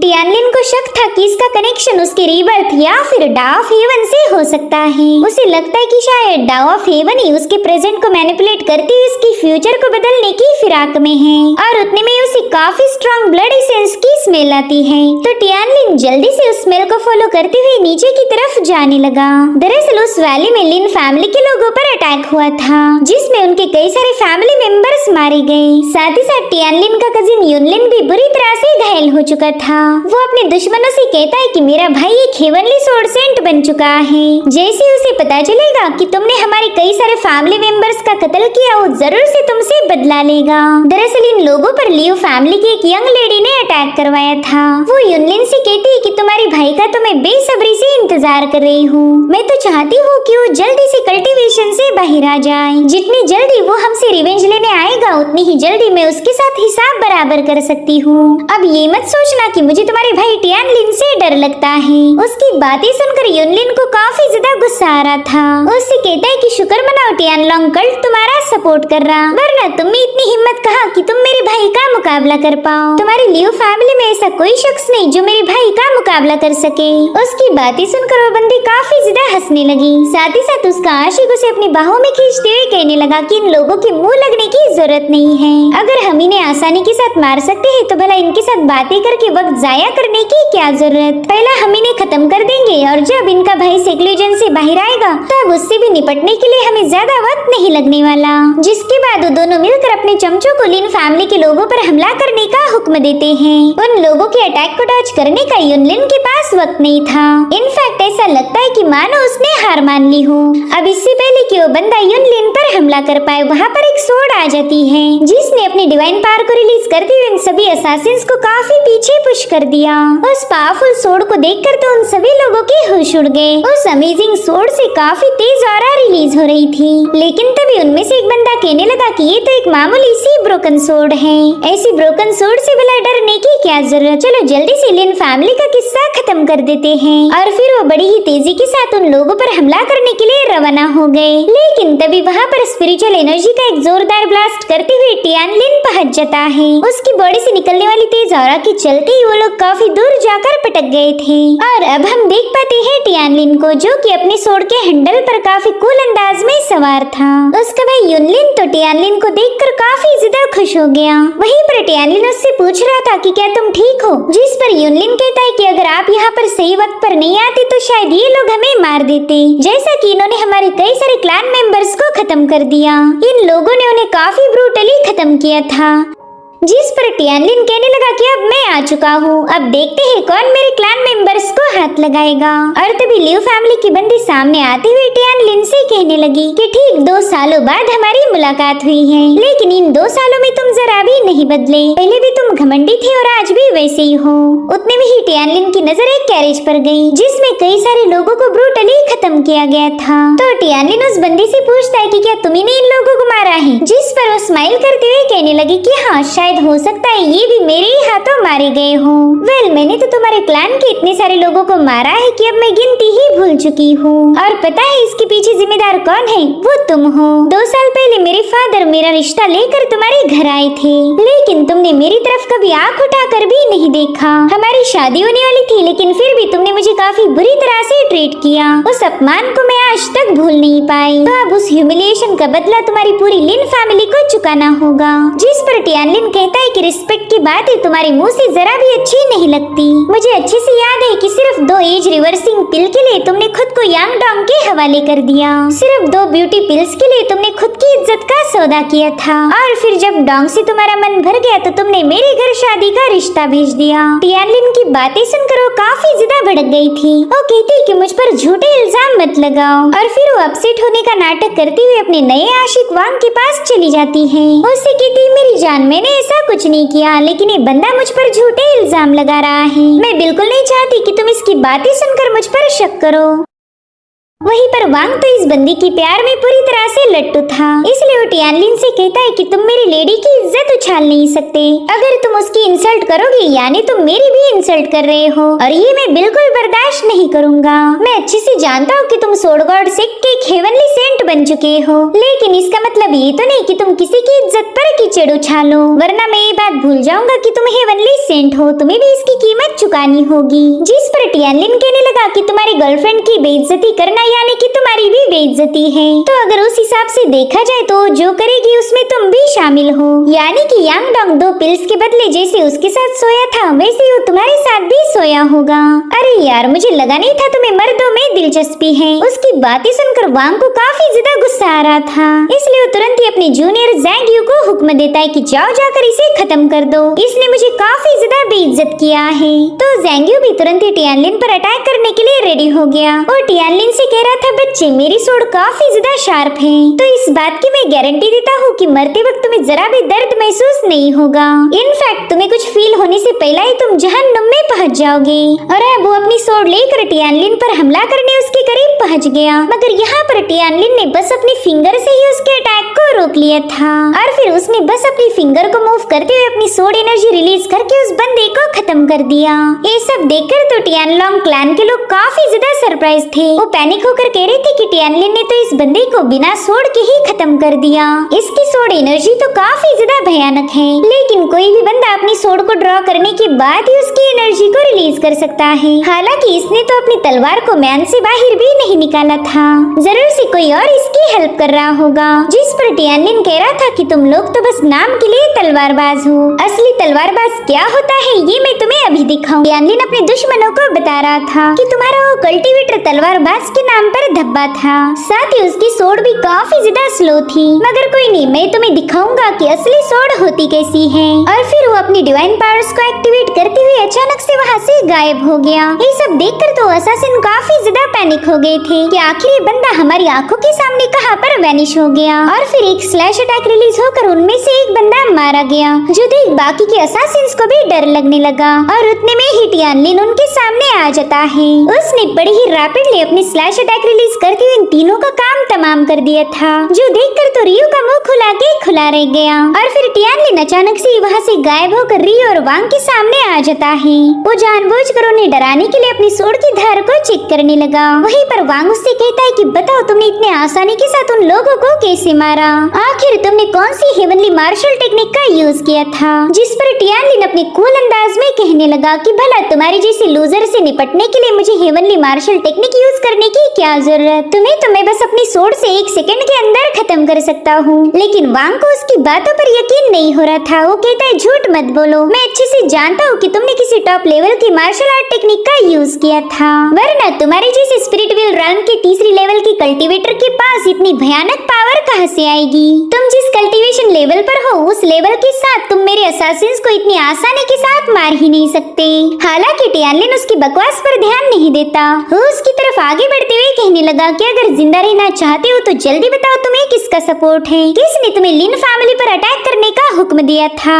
उसके सवाल से वांग काफी ज्यादा पैनिक हो जाता है। इनफैक्ट वो टियानलिन के सवाल का जवाब देने ही वाला था, लेकिन रियो ने उसे रोक लिया। वो कहने लगी यंग मास्टर, इस बंदे ने हेवनली टेक्निक का यूज किया है, मेरे ख्याल से ये फिलहाल कमजोर है, इसलिए आपको बातों में उलझाना चाहता ताकि तब तक ये खुद को रिकवर कर पाए। मेरे ख्याल से यही सही मौका है इस पर अटैक करने का। जो सुनते ही वांग तुरंत ही उस बंदे की बातों में आ जाता है।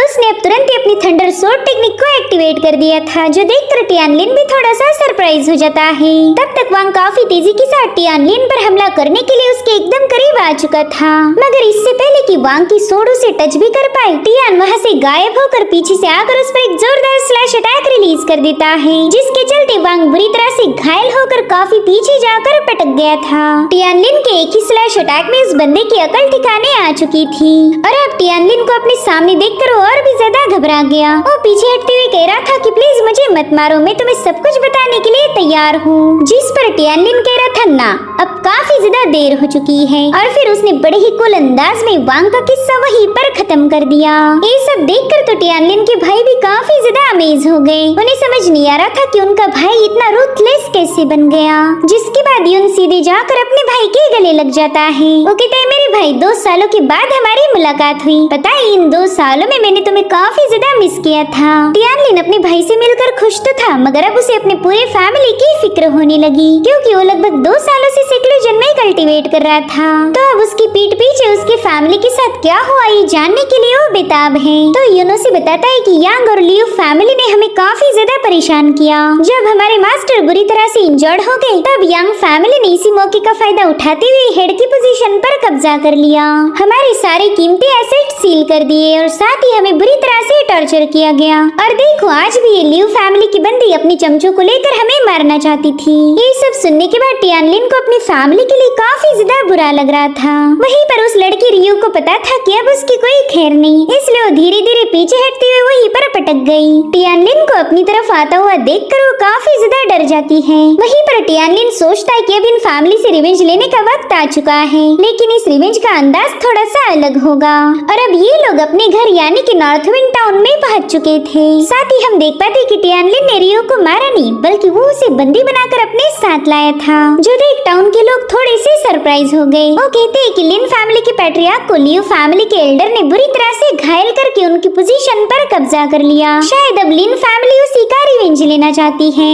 मगर बदला लेना तो लिन फैमिली के लिए इतना आसान नहीं होगा, क्योंकि इनकी सारी प्रॉपर्टी लियो फैमिली के पास जमा है। वेल इन लोगों की सारी बातें टियानलिन को भी सुनाई दे रही थी। तभी यून अपने भाई से कहता है कि शायद हमने रियो को इस तरह लाना नहीं चाहिए था, इससे तो लियू फैमिली काफी ज्यादा भड़क जाएगी। देखो ना, टाउन के सभी लोग बस इसी बंदी को घूरे जा रहे, जिस पर टियानलिन कहने लगा रही ये तो कुछ भी नहीं, मैं तो चाहता हूँ कि लियू फैमिली की और ज्यादा बदनामी हो। अब वही के एक मेंशन में हम दो यंग मास्टर्स को देख पाते हैं, जिसमें से एक था लिनफेंग और दूसरा था यांडोंग। यांडोंग लिनफेंग से कहता है, वो देखो तुम्हारी फैमिली का जीनियस वापस आ गया। जिस पर लिनफेंग गुस्से में कहने लगा कि पता नहीं तुम इसे जीनियस क्यों बुला रहे हो, 2 साल पहले सोड गॉड सेक्ट में इसकी कोर को ब्रेक किया गया था, तो अभी कोई जीनियस नहीं बल्कि एक मामूली सा लूजर है। उसकी बातें सुनकर टियानलिन ने बस उसे गुस्से वाला लुक दिया, मगर लिनफेंग के फटने के लिए इतना ही काफी था, जो देखकर यांडोंग को उस पर हंसी आने लगी। वो कह रहा था कि टियानलिन 2 सालों बाद इस टाउन में वापस आया है। वो कह रहा था कि तुम तो काफी ज्यादा फट्टू हो, 2 सालों पहले भी तुम्हें टियानलिन से डर लगता था और अब भी तुम्हारी फट रही है। जो सुनकर लिनफेंग उस पर भड़क जाता है। वो कह रहा था कि अगर तुम में इतना ही दम है तो तुम जाकर उसका मुकाबला क्यों नहीं करते, जरा हम भी तो देखें तुम कितने ज्यादा पावरफुल हो। जो सुनते ही यांडोंग अपना कप तोड़ते हुए बड़े एक्शन के साथ सीधा टियानलिन के सामने जाकर कूद जाता है। साथ ही वो काफी स्टाइल मारते हुए अपनी सोड को समन करके टियानलिन से कहने लगा कि 2 साल पहले की ह्यूमिलिएशन का मैं बदला लेने आया हूँ, अगर दम है तो आओ आकर मेरा मुकाबला करो। यहाँ पर यांडोंग जानबूझकर भारी आवाज निकाल रहा था ताकि वो टियानलिन को डरा पाए। साथ ही साथ अब उसने टियानलिन पर हमला करने के लिए हवा में जंप लगा दी थी, जो देख टियानलिन बस अपने टिचकी से थोड़ी सी डिवाइन पावर रिलीज कर देता है, मगर उत्तु सी डिवाइन पावर मुंह पर पड़ते ही यांडोंग गोल गोल घूमते हुए सीधा नीचे जाकर पटक जाता है। उसकी ऐसी हालत देखकर टाउन के लोग भी काफी ज्यादा सरप्राइज थे और उनसे ज्यादा शॉक तो यांडोंग था। वो दिल ही दिल में सोचता है, अरे ये क्या हो गया, मैंने तो सुना था कि ये अपाइज है, फिर इसमें इतनी पावर कहाँ से आ गई। अब तो ये मेरी धुलाई करके मुझे पूरे टाउन के सामने जलील करेगा। और उतने में युन टियान की हंसी छूट गई। वो कह रहा था, यांडोंग 2 सालों पहले भी तुम मेरे भाई के सामने कुछ नहीं थे और अब 2 सालों के बाद भी तुम उसके सामने कुछ नहीं हो। चलो चलो जल्दी से अपनी सोड को बाहर निकालो, वरना कल से टाउन में कोई तुम्हारी इज्जत नहीं करेगा। अब यांडोंग को अपनी इज्जत बचाने के लिए कुछ तो बहाना मारना था, इसलिए वो हंसते हुए कहता है कि वो क्या है ना, आज मैंने वाइन थोड़ी सी ज्यादा पी ली, इसलिए मैं अपनी फुल स्ट्रेंथ का यूज नहीं कर पाऊंगा, मगर कल नशा उतरते ही मैं तुम्हारे भाई का काफी अच्छे से मुकाबला करूंगा। मगर वो दिल ही दिल में कह रहा था, बाप रे ये बंदा तो काफी ज्यादा स्ट्रॉन्ग बन के वापिस आया है, ना बाबा इससे दुश्मनी लेना मेरी सेहत के लिए बिल्कुल भी सही नहीं होगा। अब वो हंसी जाने वाला था कि तभी टियानलिन की उसे आवाज आई। उससे पूछता है, कहाँ जा रहे हो, क्या मैंने तुम्हें जाने के लिए बोला था। पहले तो यांडोंग बस चल के जाने वाला था, मगर अब वो फुल स्पीड से भागना शुरू कर देता है। वो पीछे मुड़कर देखता है कि टियानलिन अभी भी अपने घोड़े पर सवार है, यानी कि वो आसानी के साथ यहाँ से कल्टे मार सकता था, मगर उसके आगे देखने तक ही टियानलिन उसके सामने पहुँच चुका था। टियानलिन उसे काफी कूल अंदाज में घुरे जा रहा था और वहीं पर यांडोंग उसे गुस्से में, साथ ही साथ उसने अब अपनी स्पीड भी काफी ज्यादा बढ़ा दी थी। ऐसा लगता है कि वो अब टियानलिन पर हमला करेगा। साथ ही वो चिल्लाते हुए कह रहा था कि टियानलिन ये सब करने पर तुमने मुझे मजबूर किया है। और फिर वो अचानक से भागते भागते काफी जोर से रोना शुरू कर देता है। साथ ही वो घुटनों पर स्किट होते हुए टियानलिन के कदमों में आके गिर गया था। वो कह रहा था, मेरे भाई मुझे माफ कर दे यार, दरअसल मैं भावनाओं में बह गया था, इसलिए तो मैंने तुम्हारे साथ बदतमीजी की। हालांकि टियानलिन किसी पर रहम नहीं करता, इसलिए उसने यांडोंग की तगड़ी धुलाई लगाते हुए उसे रियो की तरफ पास कर दिया। रियो भी उसे घूर कर देखते हुए सोचने लगी कि चलो अच्छा हुआ मुझे एक जोड़ीदार मिल गया, अब तो हम दोनों मिलकर एक साथ ही जलील होंगे। तब तक टियानलिन दोबारा से वापस आकर बड़ी स्टाइल के साथ अपने घोड़े पर सवार हो जाता है। साथ ही साथ टियानलिन टाउन में अनाउंसमेंट करता है कि जाओ जाकर यांग और लियू फैमिली को बता दो कि अगर वो अपने यंग मास्टर्स को बचाना चाहते हैं तो उन्हें अपने फैमिली की कीमती ट्रेजर्स हमारे हवाले करने होंगे। उनके पास 3 दिनों का वक्त है। अगर इन 3 दिनों में मुझे यांग और लियू फैमिली से कोई रिस्पॉन्स नहीं आया तो मैं खुद ही जाकर उन फैमिलीज को पर्सनली विजिट करूंगा और मेरा विजिट उनके लिए काफी महंगा पड़ सकता है, क्योंकि अगर मैं उनसे मिलने गया तो पूरे क्लैन को उसकी कीमत चुकानी होगी। मैं उन दोनों के क्लैंस को डिस्ट्रॉय कर दूंगा। और अब ये ओपन चैलेंज करने के बाद टियानलिन वहाँ से रवाना हो जाता है। टाउन के सभी लोग काफी ज्यादा सरप्राइज थे। उन्हें अब यकीन था कि शायद उनके टाउन में बदलाव होंगे। अब अगले सीन में हमें लिन फैमिली का मेन हॉल दिखाया जाता है। 2 साल पहले ये हॉल लिन फैमिली के पास था, लेकिन टियानलिन की कोर ब्रेक होते ही यांग फैमिली ने इस पर कब्जा कर लिया। साथ ही साथ वहाँ पर हम 2 एल्डर्स को देख पाते हैं जो कि यांग फैमिली के हेड को बता रही थी कि अब लिन फैमिली का एंसेस्टर ज्यादा दिनों तक जिंदा नहीं रह सकता। कल रात ही उसे ढेर सारी ब्लड की वोमिटिंग हुई, शायद अब वो ज्यादा दिनों तक सरवाइव नहीं कर पाएगा। जो सुनते ही लेडी यान काफी ज्यादा खुश हो जाती है। वो कह रही थी कि एंसेस्टर भला कितने दिनों तक जिंदा रहेगा। वो कहती है कि उस बुड्ढे की मेरिडियन ऑलरेडी शैटर हो चुकी है। साथ ही साथ उस पर हार्ट कोरोडिंग जैसा पावरफुल पॉइजन भी यूज किया गया। अब अगर एलिक्सर का बादशाह भी आकर उसे हील करने की कोशिश करे तो वो भी फेल हो जाएगा। उस बुड्ढे का मरना तो कंफर्म है। और अगर सच बताओ तो इस कामयाबी का सारा क्रेडिट मैं आप दो एल्डर्स को देती हूँ। आपने इस काम में मेरी काफी ज्यादा मदद की थी। आप दोनों की मदद के बिना तो हम कभी भी लिन फैमिली पर कब्जा नहीं कर पाते। खैर अब आपको मेरे हस्बैंड का भी सपोर्ट करना होगा। फिलहाल तो ये लिन फैमिली के हेड बन चुके हैं, लेकिन अब हमें उनके एंसेस्टर की पोजीशन को भी हथियाना पड़ेगा। तभी जाकर हम इस पूरे टाउन पर रूल कर सकते हैं। जो सुनते हो दोनों एल्डर तुरंत ही उस बंदे को रिस्पेक्ट देने लगे। वो कह रही थी कि हम हमेशा आपके साथ हैं। इनफैक्ट पूरी ईमानदारी के साथ हम आपको सर्व करेंगे। अब वो दोनों एल्डर्स वहाँ से जाने वाले थे कि तभी लिन फेंग भागते हुए वहाँ पर पहुँच जाता है। वो कह रहा था फादर मेरे पास एक बहुत बुरी खबर है। साथ ही साथ वो काफी ज्यादा चिल्ला रहा था। उसकी शक्ल देखते ही उसके पेरेंट्स समझ गए कि ये तो डरा हुआ है। तो लिन फेंग का बाप उस पर गुस्सा दिखाने लगा। वो कहता है कि तुम हमारी फैमिली के यंग मास्टर हो, तुमने तो अपना रुतबा मेंटेन रखना चाहिए, लेकिन तुम हो कि पूरे बाजार में चिल्लाते हुए यहाँ पहुँच गए। आगे चलकर तुम ही मेरे सक्सेसर बनने वाले हो। अगर ऐसी हरकतें करोगे तो कोई तुमसे नहीं डरने वाला और ना ही ये पोजीशन तुम्हें दी जाएगी। वहीं पर लिन फेंग की मदर उससे कहती चलो अब आराम से हमें बताओ कि एग्जैक्टली क्या हुआ है। आखिर ऐसी कौन सी कयामत आ गई जो तुम इतना पैनिक हो गए। तो लिन फेंग कहता है फादर मेरे पास एक बहुत बुरी खबर है। दरअसल हमारा पुराना दुश्मन टियानलिन अब टाउन में वापिस आ चुका। जो सुनते ही वो सभी लोग एक सेकंड के लिए काफी ज्यादा शॉक हो गए थे। लिन फेंग की मदर कहती कि हमें उस बंदे से डरने की कोई जरूरत नहीं। मैंने सुना था कि सोड गॉड सेक्ट में 2 साल पहले ही उसकी कोर पूरी तरह से शटर हो गई थी।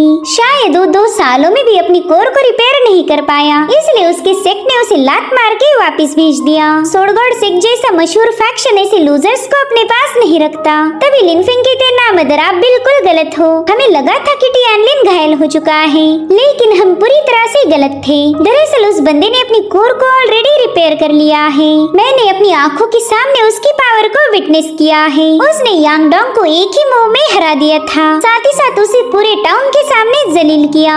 इतना ही नहीं उसने लियू फैमिली की यंग लेडी रियू को भी कैप्चर किया था। और तो और अब यांग डोंग भी उसके कब्जे में है। इतने से भी उसका दिल नहीं भरा तो उसने पूरे टाउन के सामने ये बात अनाउंस कर दी कि लियू और यांग फैमिली को अपनी कीमती ट्रेजर उसके हवाले करने होंगे, तभी जाकर वो उनके लोगों को आजाद करेगा। अगर उसकी शर्तों को 3 दिनों के अंदर पूरा नहीं किया गया तो वो हमारे क्लैन को डिस्ट्रॉय कर देगा। ये सुनकर यांग फैमिली का हेड थोड़ा सा परेशान हो गया। वो सोच में पड़ गया कि आखिर टियानलिन में इतनी हिम्मत कहाँ से आ गई कि वो हमारी फैमिली को ओपनली चैलेंज करे। कहीं सोड गॉड सेक्ट में उसने कोई पावर हासिल तो नहीं की, या फिर ऐसा भी हो सकता है कि उसके हाथ कोई डिवाइन आर्टिफैक्ट लगा। उतने में ही वहाँ मौजूद एल्डर कहता है कि अगर टियानलिन को उनके पैट्रियार्क की हालत के बारे में पता चला तो जरूर से रिवेंज लेने के लिए यहाँ आ जाएगा। अगर आप हुक्म दो तो आज रात ही उसका काम तमाम किया जाएगा। फिर ना रहेगा टियान और ना रहेगी उसकी लिन फैमिली। हालांकि मास्टर यांग को ये वाली स्ट्रेटेजी बिल्कुल भी पसंद नहीं आई। वो कह रहा था कि टियानलिन को मारने के लिए हमें अपने हाथ गंदे करने की कोई जरूरत नहीं।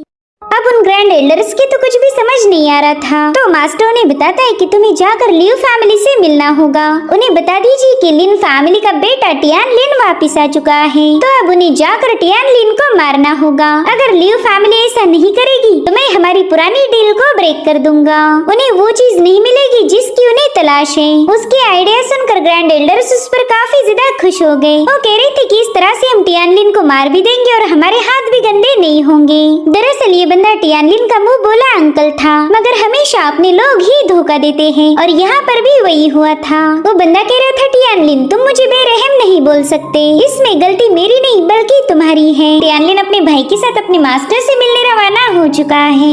युनलिन तो काफी ज्यादा खुश था। वो कहता है भाई आपने तो आज ऐसा कारनामा कर दिखाया कि मुझे बहुत ज्यादा प्राउड फील हो रहा। वो लोग हमारी फैमिली को काफी दिनों से बुली किए जा रही थी, मगर मार्केट में आपने अपनी पावर शो करके हमारे दुश्मनों को काफी अच्छा सबक सिखाया है। उतने में ही टियानलिन उसे उनके एडॉप्टेड सिस्टर के बारे में पूछने लगा। वो कह रहा था कि जब से मैं यहाँ पर आया हूँ मुझे युनमेई कहीं पर नजर नहीं आई। जिस पर युनलिन जवाब देते हुए बताता है कि भाई वो तो सोड गॉड सेक्ट में ही थी। दरअसल सोड गॉड सेक्ट का एक एल्डर कुछ दिनों पहले ही हमारे घर आया था। उसने बताया कि वो हमारी सिस्टर युनमेई को ट्रेनिंग देना चाहता है और फिर यहाँ से जाने से पहले उन्होंने ये टोकन हमारे हवाले किया था। साथ ही वो टोकन भी टियानलिन को को शो करने लगा, जो देख टियानलिन समझ जाता है कि ये तो ये नियांग टोकन है और ये token great in Holi land से बिलोंग करता था। अब युनलिन थोड़ा सा परेशान होकर उससे पूछता है कि भाई हमारी सिस्टर तो तुम्हारे ही सेक्ट में थी, क्या तुम्हारी उससे मुलाकात नहीं हुई? वो ठीक तो होगी ना? तो टियानलिन उसे बताता है कि वो अभी भी सोड गॉड सेक्ट में ही होगी। दरअसल कल्टीवेट करने में एक बार अगर बिजी हो जाओ फिर किसी चीज का कोई ध्यान नहीं रहता,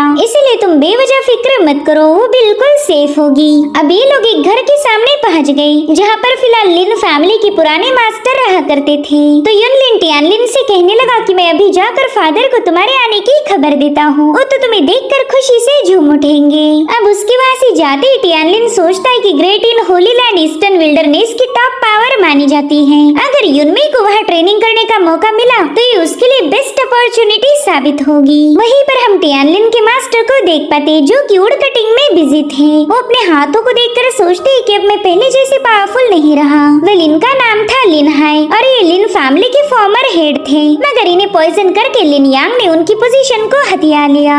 युनलिन उन्हें काफी एक्साइटेड होकर बता रहा था कि देखिए फादर आपसे मिलने कौन आया है, मगर मास्टर लिन हाई उसकी बातों पर तवज्जो नहीं देते।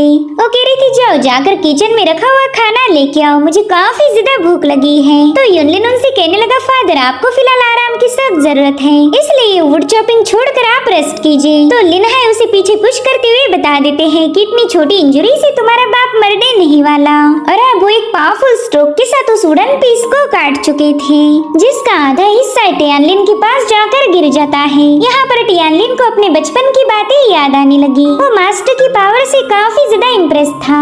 मास्टर लिन हाई उसे बताते हैं कि टियान वुड्स को चॉप करना सोड प्रैक्टिस से काफी ज्यादा मिलता जुलता है, इसमें तुम्हें अपने माइंड को शांत रखते हुए बड़ी ही तेजी के साथ अटैक करना पड़ता। यहाँ पर मास्टर लिन हाई अपनी पावर्स को एक्टिवेट करते हुए काफी तेजी से वुड्स को चॉप कर रहे थे। वो टियानलिन से कहने लगे कि तुम्हारी फोर्स काफी हेवीली रिलीज होनी चाहिए। टियानलिन तो एक्साइटेड होकर अपने मास्टर को काफी केयरफुली ऑब्जर्व कर रहा था। मास्टर लिन हाई उससे पूछते हैं बच्चे क्या तुमने सही से देखा मैंने कैसे वुड्स को चॉप किया? जिस पर वो कहता है हाँ मास्टर, मैं हमेशा आपकी टीचिंग को याद रखूंगा। और अब कहानी दोबारा से प्रेजेंट टाइम में आ जाती है। टियानलिन के मास्टर अब पहले जैसे स्ट्रॉन्ग नहीं रहे। उनकी ऐसी हालत देखकर टियानलिन को काफी ज्यादा बुरा लगता है। वहीं पर मास्टर लिन हाई अपने डिसाइपल को अपने सामने देखकर काफी ज्यादा खुश थे। वो कहते टियान तुम तो वापस आ गए, और फिर इतना कहकर वो वहीं पर बेहोश हो गए। युनलिन तो अपने फादर की ऐसी हालत देखकर काफी ज्यादा पैनिक हो जाता है। वहीं पर टियान उनकी पल्सेस को चेक करने लगा और उसे तुरंत ही अंदाजा आ चुका था कि उसके मास्टर के साथ एग्जैक्टली हुआ क्या है। तो ये लोग तुरंत ही अल्केमी पवेलियन के मास्टर शांग से मिलने चले गए। मास्टर शांग को जब ये बात पता चली कि मास्टर लिन हाई को हार्ट कोरोडिंग पॉइजन दिया गया है तो वो काफी ज्यादा पैनिक हो गए। वो कहने लगे कि ये तो काफी ज्यादा बुरा हुआ, इस पॉइजन का तो कोई क्योर नहीं है। जो सुनते ही युनलिन अब और ज्यादा परेशान हो गया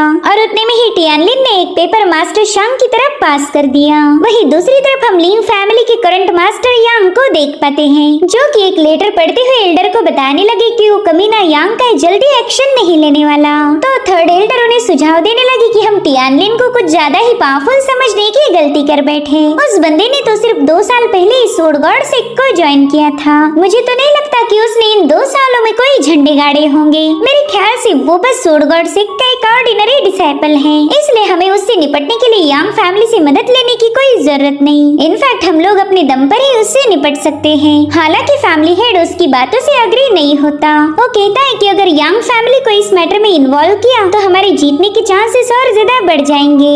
और भले ही सोड गॉड सेक्ट अपने रूल्स का पक्का है, लेकिन एक बार टियानलिन यांग फैमिली के हाथों मारा जाए तो सेक्ट भी यांग फैमिली का कुछ बिगाड़ नहीं पाएगा। बस कुछ ही समय की बात है, फिर टियानलिन का नाम इतिहास के पन्नों में दफन हो जाएगा। और उतने में एक बंदा वहाँ आकर अपने मास्टर को खबर देता है कि टियानलिन अल्केमी पवेलियन में घुस गया था। साथ ही साथ उसने हमारे कई सारे पावरफुल मेडिसिन भी हथिया लिए। जो सुनकर थर्ड एल्डर काफी ज्यादा गुस्सा हो गई थी। वो कहने लगी कि उस टियानलिन की इतनी हिम्मत कैसे हुई कि वो हमारे अल्केमी पवेलियन में घुसकर चोरी करे। और फिर वो फैमिली हेड से कहने लगी कि प्लीज मुझे इजाजत दीजिए, मैं उस टियानलिन को सबक सिखाना चाहती हूँ। वह लिंग यान को तो यही चाहिए था कि कोई ना कोई टियानलिन को खत्म कर दे, इसलिए वो थर्ड एल्डर को परमिशन दे देता है। जिसके बाद सीन शिफ्ट होकर हमें अल्केमी हॉल दिखाया गया, जहाँ पर टियानलिन एक एलिक्सर पिल को रिफाइन करने के लिए बैठा हुआ था। वो सोचता है कि मेरे मास्टर लिनहाई को हार्ट कोरोडिंग पॉइजन से अफेक्ट किया गया, ये काम कोई बाहर का बंदा तो नहीं कर सकता, जरूर से हमारी लिन फैमिली के ही किसी धोखेबाज ने उन्हें ये पॉइजन दिया होगा। और टियानलिन का पूरा शक था लिन यांग पर, और अब वो काफी सारे रेयर हर्ब्स कोल्ड्रन में डालते हुए रिफाइनिंग को शुरू कर चुका था। साथ ही साथ वो अपनी डिवाइन पावर का यूज करते हुए कोल्ड्रन की फायर को काफी अच्छे से कंट्रोल कर रहा था, जो देखकर तो मास्टर शांग के होश ही उड़ गए। वो युनलिन को बताती है कि मैं लगभग 20 सालों पहले इस अल्केमी हॉल का मास्टर बना था, मगर मैंने आज तक इतनी सफाई के साथ किसी को भी फायर को कंट्रोल करते हुए नहीं देखा। हमारे यंग मास्टर टियान तो अल्केमी के जीनियस निकले। इधर टियानलिन अपनी डिवाइन पावर का यूज करते हुए सभी हर्ब्स को मेल्ट कर चुका, मगर अब सबसे इम्पोर्टेंट स्टेप बाकी थी, जिसे पिल कंडेंसेशन कहा जाता है। मास्टर शांग युनलिन को बता रहे थे कि अगर उन मेडिसिनल हर्ब के लिक्विड का फ्यूजन सही से कंट्रोल नहीं किया गया तो ये डिवाइन कोल्ड्रन बड़ी ही आसानी के साथ एक्सप्लोड हो जाएगी। इधर टियानलिन पूरी एक्सपर्टीज के साथ उस फ्यूजन प्रोसेस को कंप्लीट करने लगा, और अब अचानक से वो कोल्ड्रन शेक होते हुए अपनी पावरफुल ऑरा रिलीज करने लगती है, जो देखकर तो ये दोनों भी काफी ज्यादा पैनिक हो गए। इनफैक्ट वो गजब की ऑरा अब कोल्ड्रन छोड़कर बाहर रिलीज होने लगी थी, जिससे आसमान में पावरफुल एनर्जी का एक बहुत बड़ा फिनोमेनन रिफ्लेक्ट हो रहा था, जो देख थर्ड एल्डर तो सोच में पड़ गई कि आखिर ये लड़का कर क्या रहा है। इसलिए वो टियानलिन को रोकने के लिए तुरंत ही अल्केमी हॉल में एंटर करने की कोशिश करने लगती है, लेकिन वहाँ पर एक सीलिंग फॉर्मेशन सेटअप किया गया था, जिसे डिवाइन पैटर्न का यूज करके बनाया गया है, जो देख एल्डर को तो ये समझ नहीं आ रहा था कि इतना स्ट्रॉन्ग फॉर्मेशन किसने बनाया होगा। वहीं दूसरी तरफ कोल्ड्रन धीरे धीरे करके नीचे आने लगती है, जो देख युनलिन को फिक्र हो रही थी कि कहीं ये कोल्ड्रन एक्सप्लोड ना हो जाए। मास्टर शांग हैरान होकर कह रही थी कि इस पिल की एनर्जी तो आसमान को छूने जा रही है। लेजेंड्स के अकॉर्डिंग ये तभी होता है जब कोई पिल परफेक्ट हो, वरना तो ऐसा फिनोमेना देखना ही इम्पॉसिबल है। और अब टियानलिन ने रिफाइन की हुई पिल कंप्लीट होकर कोल्ड्रन से बाहर आ चुकी थी। मास्टर शांग तो ये देखकर ही हैरान थे कि टियानलिन ने इतनी आसानी के साथ चौथी ग्रेड की पिल को रिफाइन कर लिया। टियानलिन बता रहा था कि मेरे फादर को अब जल्दी से ये पिल कंज्यूम करने के लिए देनी होगी, इससे उनकी बॉडी में मौजूद हार्ट कोरोडिंग पॉइजन बस कुछ ही पलों में क्योर हो जाएगा। और तभी वो पूरा हॉल शेक होते हुए इन लोगों को थर्ड एल्डर की आवाज आई। वो काफी ज्यादा गुस्से में कह रही थी, टियानलिन जल्दी से हॉल से बाहर आ जा। मास्टर शांग टियानलिन को बताते हैं कि ये तो थर्ड एल्डर की आवाज है, तुम एक काम करो, तुम पिल लेकर तुरंत ही अपने मास्टर की तरफ रवाना हो जाओ। लेकिन पलक झपकने से पहले टियानलिन उनके सामने आ चुका था। इतना ही नहीं, उन्हें कुछ समझ आई इससे पहले टियानलिन ने एलिक्सर की बोतल उनके हाथ में थमा दी थी। वो कहता है कि आप ये पिल लेकर यहाँ से रवाना हो जाए, तब तक मैं इस एल्डर को हैंडल करूंगा। और फिर वो दोनों उसे रोक पाए इससे पहले टियानलिन फॉर्मेशन से बाहर आ जाता है। उसे अपने सामने देखकर ही थर्ड एल्डर की तो मानो खून में ही आग लग गई थी। वो कहती है, टियानलिन तुमने हमारे सेक्ट के रूल्स को ब्रेक किया है, ये एक ऐसा क्राइम है जिसकी कोई माफी नहीं, लेकिन अगर तुम वो पिल और फॉर्मेशन का फॉर्मूला मेरे हवाले कर दो तो शायद मैं तुम पर रहम दिखाऊंगी। अगर अपनी जिंदगी से प्यार करती हो तो जल्दी से वो दोनों चीजें मेरे हवाले कर दो। जिस पर टियानलिन कह रहा था कि अगर वो पिल मैंने तुम्हारे हवाले नहीं की तो तुम क्या करोगी, क्या तुम मुझे मारने वाली हो? जिस पर वो एल्डर घमंड दिखाते हुए कहने लगी कि अब तो तुम्हारी पूरी फैमिली ही हमारे अंडर कंट्रोल है, जिसके चलते तुम्हारी जिंदगी और मौत दोनों भी मेरे हाथ में है। अगर मैं चाहूँ तो तुम्हें खत्म कर सकती हूँ या फिर तुम्हें बचा सकती हूँ। जो सुनते ही टियानलिन बड़े ही कुल अंदाज में अपनी स्वॉर्ड को ड्रॉ कर लेता है। वो कह रहा था कि अगर सबकी लाइफ एंड डेथ तुम्हारे हाथ में है तो फिर तुम्ही ने मेरे मास्टर को पॉइजन किया होगा। जो सुनते ही वो एल्डर कहने लगी कि वो पॉइजन वाली चाल मेरी थी या किसी और की, इससे कोई फर्क नहीं पड़ने वाला। साथ ही साथ अब उसने भी अपनी स्वॉर्ड को समन कर लिया था, जिस पर टियानलिन कहता है ठीक है फिर मरने के लिए तैयार हो जाओ। और अब वो बड़ी ही तेजी के साथ उस एल्डर के पास जाकर बस अपनी स्वॉर्ड ऑरा रिलीज करता है। उसकी एनर्जी से वो एल्डर काफी पीछे ढकेली गई। वो उससे कह रही थी, बच्चे इतना घमंड सही नहीं होता। और फिर वो अपनी रन पावर को एक्टिवेट करते हुए टियानलिन से कहने लगी कि बच्चे आज तुझे पता चलेगा कि हम दोनों के दरमियान कितना बड़ा गैप है। उम्र के साथ साथ पावर के मामले में भी मैं तुझसे 4 कदम आगे हूँ। साथ ही साथ वो यहाँ पर अपनी काफी पावरफुल एनर्जी रिलीज करते हुए माउंटेन ब्रेकिंग सोर्ड टेक्निक को एक्टिवेट कर लेती है। उसके एक ही स्लैश अटैक में टियानलिन घायल होकर जमीन पर गिर गया था। साथ ही साथ वहाँ पर एक बहुत बड़ा ब्लास्ट हो जाता है। तब तक थर्ड एल्डर भी नीचे आ जाती है। उसे लग रहा था कि टियानलिन का काम तो अब तक तमाम हो चुका होगा, मगर उसका अंदाजा पूरी तरह से गलत था, क्योंकि टियानलिन ने बड़े ही स्टाइल के साथ उसके अटैक को काउंटर किया था। साथ ही टियानलिन के गुस्सा होने की वजह से वहाँ पर बिजलियाँ कड़कने लगी। वो थर्ड एल्डर से कहता है कि तुम मुझे तुम्हारे और मेरे दरमियान का गैप बताने वाली थी, लेकिन मुझे तो हम दोनों में कोई गैप नजर नहीं आया। और अब टियानलिन ने भी अपनी कल्टीवेशन रॉयल को एक्टिवेट कर दिया था। वो थर्ड एल्डर से कहता है कि तुम तो इस काम में फेल हो गई, तो क्यों ना मैं ही हम दोनों के दरमियान का फर्क तुम्हें दिखा दूं। और अब वो बड़े ही कूल अंदाज में अपनी सोड को रेज करते हुए हवा में फ्लाई करने लगा। टियानलिन की आंखों से अब डिवाइन एनर्जी रिलीज हो रही थी। साथ ही साथ वहाँ पर बादलों में एक बहुत बड़ा टोर्नेडो क्रिएट हो जाता है। तब तक युनलिन और मास्टर शांग भी अल्केमी हॉल से बाहर आ चुके थे। मास्टर शांग तो टियानलिन की इस गजब की पावर्स को देखकर ही हैरान हो गए। वो कह रही थी कि आखिर ये कौन सी मार्शल टेक्निक है जिसका टियानलिन ने यूज किया। आखिर ये बंदा अर्थ एंड हेवन की पावर को समन कैसे कर पाया। और अब आसमान में क्रिएट हुए टोर्नेडो के अंदर से एक हेवी सोड रिलीज होने लगी, जो कि धीरे धीरे करते हुए थर्ड एल्डर की तरफ आगे बढ़ रही थी। उस गजब की हेवी सोड को देखने के बाद तो एल्डर के भी पसीने छूट गए।